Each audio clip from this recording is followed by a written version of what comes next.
Welcome to the Potato Osmosis Lab.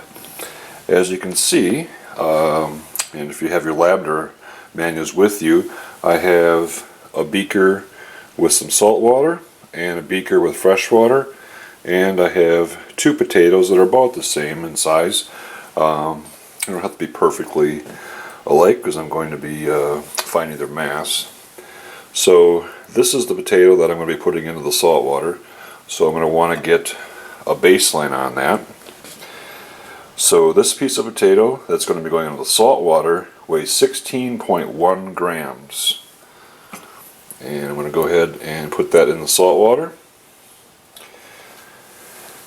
I'm also going to want to find out how much the potato that's going in the regular water weighs, and that's 13.8 grams.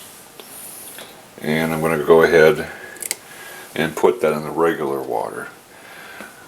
Now I'm just going to have to wait about an hour or so, and there should be some diffusion taking place. One of the potatoes is going to have water enter its cells through diffusion, and one of the potatoes is going to lose the water, or some of the water that it has in it, and the water will diffuse out of the potato. It's up to you to make your prediction in the hypothesis section of the lab manual. So we'll see you for part 2 of the lab. Okay, we have the saltwater potato on the left and the regular potato on the right. After a few hours, you can feel the texture. The saltwater potato is very soft and flexible now. And I'm going to put that on the scale. And that's down to 14.3 grams. So that lost weight. And then there's the potato that sat in the regular water. That's up to 14.6 grams. And that's even more rigid and firm than it was before the experiment started. So obviously the regular water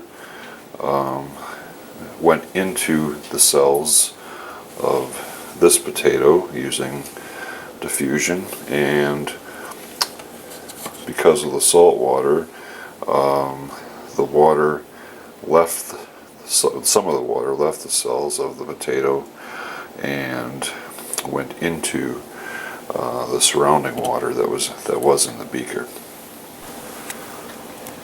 One hint on the question on the lab manual about if you were stranded on an island, would you be better off to drink nothing or drink salt water? If you think about if this was you, if these were your cells, would the potato be better off just sitting where it was with no water, or is the potato now better or worse off being exposed to the salt water?